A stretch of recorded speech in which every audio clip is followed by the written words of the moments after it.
तो hello guys, कैसे हो आप सब। मेरा नाम है आदित्य और आप देख रहे हैं tech shot YouTube channel. So guys, आज की इस वीडियो में मैं बात करने वाला हूं 5G के बारे में। अब 5G के बारे में आज मैं इसलिए बात करने वाला हूं क्योंकि 5G ने पिछले कुछ दिनों में काफ़ी ज़्यादा कंट्रोवर्सी क्रिएट की है। काफ़ी सारे लोग आजकल 5G के बारे में बात कर रहे हैं। कुछ लोग तो काफ़ी ज़्यादा रूमर्स भी फैला रहे हैं कि जो इंडिया में सेकेंड वेव आई थी कोरोना वायरस की, वो भी 5G की वजह से ही आई थी। कि 5G की जो टेस्टिंग हुई थी उससे निकलने वाले रेडिएशन की वजह से इंडिया में कोरोना वायरस की सेकेंड वेव आई थी। और कुछ लोगों का तो ये भी मानना है कि जो 5G से निकलने वाला रेडिएशन है ये हमारे एनवायरनमेंट को काफ़ी ज़्यादा नुकसान पहुंचाएगा। ह्यूमंस के लिए और एनिमल्स के लिए ये काफ़ी ज़्यादा खतरनाक है। इस तरह की बातें 5G के बारे में की जा रही हैं। लेकिन आज की इस वीडियो में हम आपको पूरे फैक्चुअल तरीके से समझाएंगे कि क्या सच में ये जो 5G के बारे में इस तरह के रूमर्स फैलाए जा रहे हैं या फिर इस तरीके की बातें की जा रही हैं, इनमें कितनी सच्चाई है और क्या वाकई में 5G ह्यूमंस और एनवायरनमेंट के लिए उतना ही खतरनाक है जितना सब लोग बातें कर रहे हैं। तो बिल्कुल सही वीडियो पर आए हैं। इस वीडियो को पूरा एंड तक देखते रहिए, आपको सारी जानकारी मिलेगी।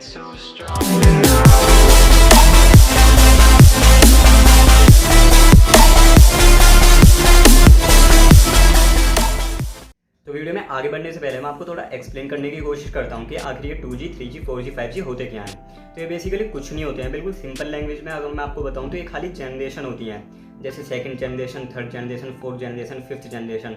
अभी फिलहाल जो आप यूज़ कर रहे हो वो आप फोर्थ जनरेशन यूज़ कर रहे हो और आने वाले टाइम में आप यूज़ करोगे फिफ्थ जनरेशन। अब ये जो फिफ्थ जनरेशन जो आएगी, जो आपको वायरलेसली इंटरनेट प्रोवाइड करेगी आपके स्मार्टफोन, डेस्कटॉप या फिर लैपटॉप के लिए, उसको लेकर काफ़ी ज़्यादा कंट्रोवर्सीज क्रिएट हुई हैं। काफ़ी लोगों का मानना है कि ये हमारे एनवायरनमेंट के लिए काफ़ी ज़्यादा हार्मफुल है। काफ़ी लोगों का मानना है कि ये एनिमल्स के लिए काफ़ी ज़्यादा हार्मफुल है। लेकिन अगर मैं आपको बिल्कुल बहुत ही ज़्यादा आराम से बिल्कुल सिंपल तरीके से समझाऊं कि आखिर ये जो 2G, 3G, 4G, 5G किस तरीके से वर्क करते हैं और इनके वर्क करने के पीछे क्या प्रिंसिपल है, तो आपको थोड़ा सा ध्यान से समझने की ज़रूरत है। अब बेसिकली ये जो 2G, 3G, 4G, 5G होते हैं ना, ये वर्क करते हैं इलेक्ट्रोमैग्नेटिक फील्ड के ऊपर। अब ये इलेक्ट्रोमैग्नेटिक फील्ड क्या होती है? इलेक्ट्रोमैग्नेटिक फील्ड बेसिकली एक एनर्जी होती है। इसी एनर्जी के ऊपर ये 2G, 3G, 4G और 5G वर्क करते हैं। अब ये जो इलेक्ट्रोमैग्नेटिक फील्ड है, जब ये हमारी वर्क में आती है तो फिर ये क्रिएट करती है इलेक्ट्रोमैग्नेटिक रेडिएशन को। ठीक, इलेक्ट्रोमैग्नेटिक फील्ड जब हमारी यूज़ में आती है ये इलेक्ट्रोमैग्नेटिक रेडिएशन को क्रिएट करती है। अब यहाँ पर सवाल ये आता है कि आखिर ये जो इलेक्ट्रोमैग्नेटिक फील्ड्स हैं ये कैसे क्रिएट होती हैं। तो जो इलेक्ट्रोमैग्नेटिक फील्ड्स हैं वो क्रिएट होती हैं करंट के फ्लो की वजह से।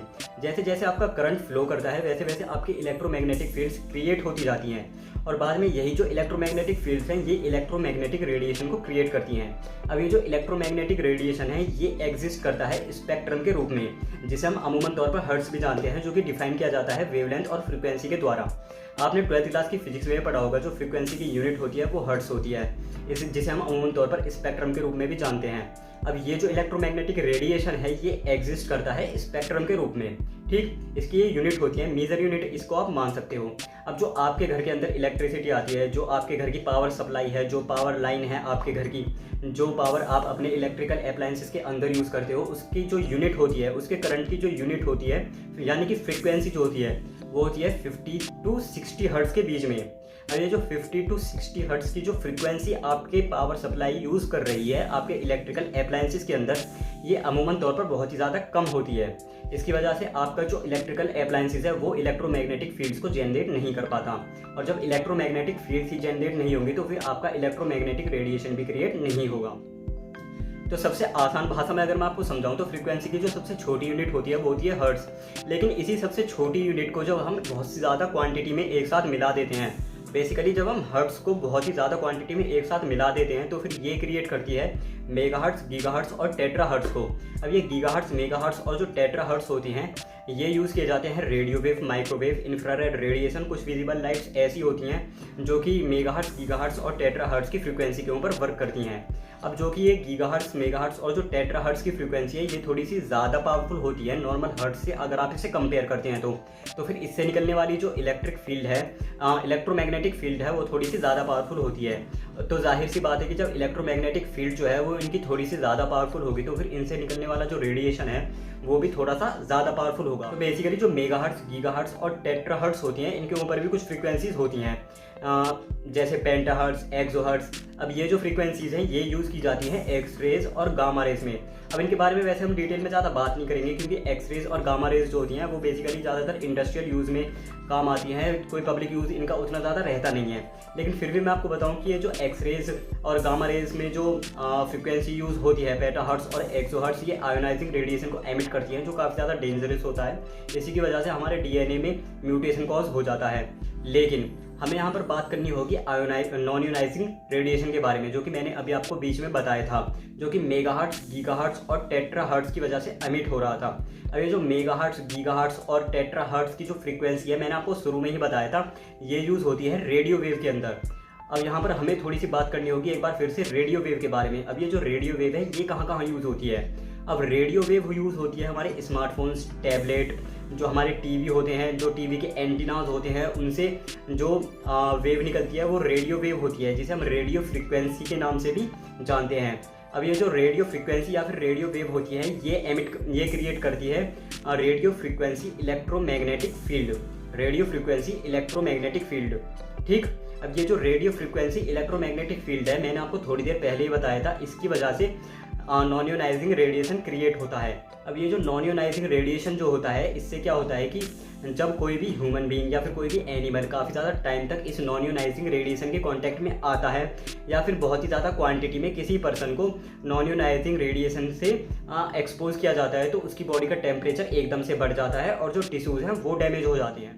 तो यहाँ पर खतरनाक तो नॉन यूनाइजिंग रेडिएशन भी है, क्योंकि नॉन यूनाइजिंग रेडिएशन की वजह से जो बॉडी का टेम्परेचर है वो इंक्रीज हो जाता है, टिश्यूज़ डैमेज हो जाते हैं, जो टिश्यूज़ है वो हीटअप कर जाते हैं। तो यहाँ पर खतरनाक तो नॉन यूनाइजिंग रेडिएशन भी है, क्योंकि नॉन यूनाइजिंग रेडिएशन के एक्सपोजर में आने से ह्यूमन बीइंग के टिश्यूज़ डैमेज हो जाते हैं, जो बॉडी का टेम्परेचर है वो इंक्रीज हो जाता है, जो टिश्यूज़ हैं वो हीटअप कर जाते हैं। लेकिन जो रेडियो फ्रिक्वेंसी इलेक्ट्रोमैग्नेटिक फील्ड हमारे स्मार्टफोन्स, टैबलेट, जो टीवी के एंटीनाज होते हैं, टीवी स्टेशन होते हैं, जो इलेक्ट्रोमैग्नेटिक फील्ड बेसिकली, या फिर मैं कहूँ जो रेडियो फील्ड इलेक्ट्रोमैग्नेटिक फील्ड हमारे स्मार्टफोन्स, टैबलेट, टीवीज़ वगैरह से निकलती है, उसकी जो क्वांटिटी होती है वो काफ़ी ज़्यादा कम होती है। ठीक, वो काफ़ी ज़्यादा कम होती है। और मैंने अभी आपको बताया कि जब बहुत ही ज़्यादा क्वांटिटी में किसी ह्यूमन बीइंग को नॉन यूनाइजिंग रेडिएशन से एक्सपोज किया जाता है, तब उसकी जो बॉडी है वो हीटअप कर जाती है और जो टिश्यूज़ हैं वो डैमेज कर जाते हैं। लेकिन जब हमारे स्मार्टफोन्स, टैबलेट, टीवी के जो स्टेशंस हैं, उनसे निकलने वाली रेडियो फ्रिक्वेंसी इलेक्ट्रोमैग्नेटिक फील्ड बहुत ही ज़्यादा कम है, तो इस वजह से जो है वो नॉन यूनाइजिंग रेडिएशन को भी बहुत ही ज़्यादा कम एमिट करेंगे।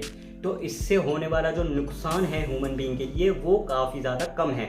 ठीक, लेकिन यहाँ पर मैं ये भी जस्टिफाई नहीं कर रहा हूँ कि जो 5G आएगा वो बिल्कुल ही सेफ़ होगा, हमारे लिए कोई नुकसान नहीं होगा, क्योंकि आप तो जानती हैं कि जो टेक्नोलॉजी होती है उसके कुछ एडवांटेजेस भी होते हैं और डिसएडवांटेजेस भी होते हैं। लेकिन अभी तक कोई ऐसा प्रूफ हमें मिला नहीं है कि जिससे ये साबित हो सके कि जो 5G से निकलने वाला रेडिएशन है वो वाकई में एनवायरनमेंट और ह्यूमन बीइंग के लिए काफ़ी ज़्यादा नुकसानदेह है।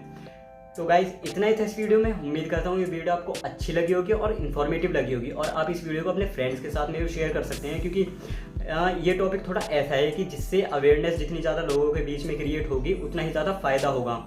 तो बस दोस्तों इतना ही था इस वीडियो में। अगली वीडियो मिलते हैं, तब तक के लिए thanks for watching and have a good day and keep smiling.